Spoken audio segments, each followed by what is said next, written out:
तो नमस्ते प्रणाम स्वागत बा रउआ सबन के राइटर केपी राज के चैनल पर। और सब बताएं आप सब कैसन बानी।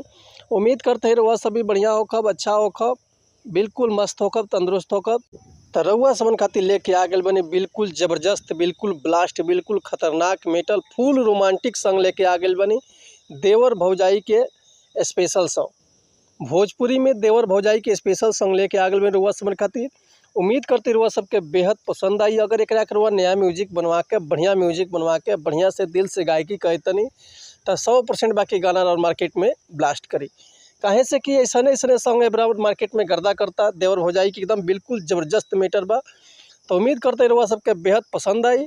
ऐसे पहले रउआ सबन से एगो बात कहल चाहब कि अगर रउआ गायकी में इंटरेस्ट बा, गायकी कल चाहतनी, गायकी रउआ पसंद बा और रउआ के बढ़िया बढ़िया मैटर नहीं मिलत, बढ़िया गाना नहीं मिलत, बढ़िया तुकबंदी नहीं मिलत, बढ़िया से रउआ सबके म्यूजिक नहीं मिल पाओ, तो रउआ अगर हमारा चैनल पर आ गए बनी तो रउआ समन के निराश भइला के जरूरत नहीं है। काहे से कि रउआ समन खातिर हम हर एक प्रकार के सॉन्ग लिखिले, हिंदी होके चाहे भोजपुरी होके, चाहे रउआ कोनो भी ट्रैक पर भोजपुरी गाना लिखवा सकिले, चाहे नया गाना लिखवा सकिले। ऑर्केस्ट्रा सॉन्ग, बेवफाई सॉन्ग, पूर्वी, निर्गुण, भजन, लोकगीत, लयदारी, रंगदारी, जातिवाद सॉन्ग, चाहे जिला स्पेशल गाना, चाहे बोल बम के गाना, चाहे कांवर भजन, चाहे विवाह गीत, चाहे विदाई गीत, चाहे वो अपने मनपसंद के कोनो भी गाना लिखवा सकिले, वो बिल्कुल उचित चार्ज पर। तो ऐसे कहल चाहब रउआ समन से कि रउआ अगर हमारा चैनल पर आ गए बनी तो चैनल के लाइक कर दी, सब्सक्राइब कर दी और बेल आइकन प्रेस कर दी, ताकि कोनो वीडियो अपलोड करी तो सबसे पहले नोटिफिकेशन रउआ समन के मिले।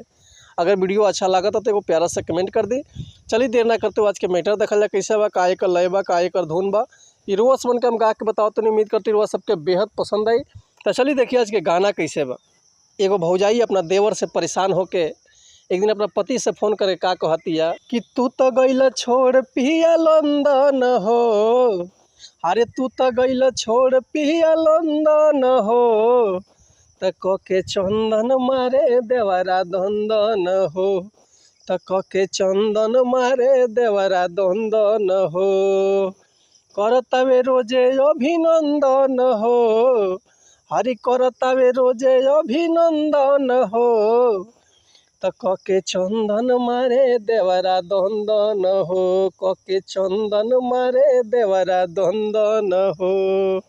एक बार और वह सबके मुखड़ा सुनाई तनी कि तू तो गइल छोड़ पिया लंदन हो, तू तो गइल छोड़ पिया लंदन हो, के चंदन मारे देवरा दंदन हो, के चंदन मारे देवरा दंदन हो, करतावे रोजे अभिनंदन हो, करतावे रोजे अभिनंदन हो, के चंदन मारे देवरा दंदन हो, के चंदन मारे देवरा दंदन हो।